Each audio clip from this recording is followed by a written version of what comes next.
Good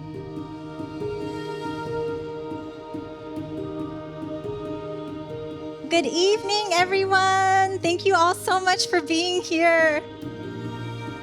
We're so grateful to be with all of you to explore this year's timely theme, Engaging Difference in an Age of Division, the Power of Dialogue and Human Revolution in Restoring Our Shared Humanity.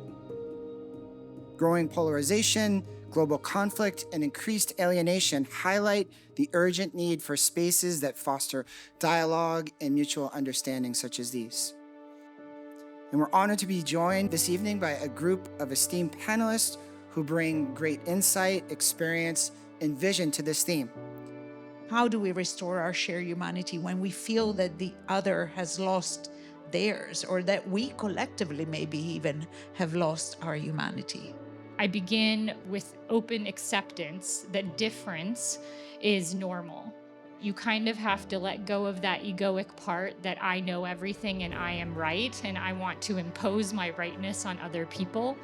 Katya, your question reminded me of one of the essays from Mr. Ikeda. This one he wrote right after the 9/11 attacks in 2001. The universe, this world, and our own lives are the stage for a ceaseless struggle between hatred and compassion. In the end, the evil over which we must triumph is the impulse toward hatred and destruction that resides in us all. It's actually my own sentiments or my feelings. That's what I have to overcome. The entire society is structured so that we would be segregated from one another and therefore not trust one another. From the prison to the economic system to the way our neighborhoods are shaped, segregate us from one another so we can't see each other's humanity.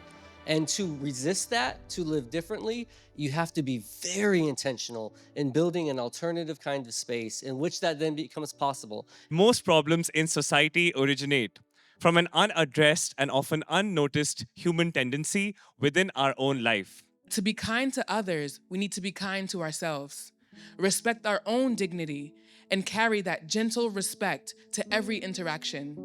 Some human revolution will be immediate, and some will take years. The attempt and experience is still forward progress, however small. When we find ourselves in echo chambers, we should be honest with ourselves and the diversity of ideas that exist in the world. Coming into dialogue with zero expectations is a powerful tool to connect deeper. We will try each day to withhold judgment, to see people as their whole selves, and extend that same understanding to ourselves.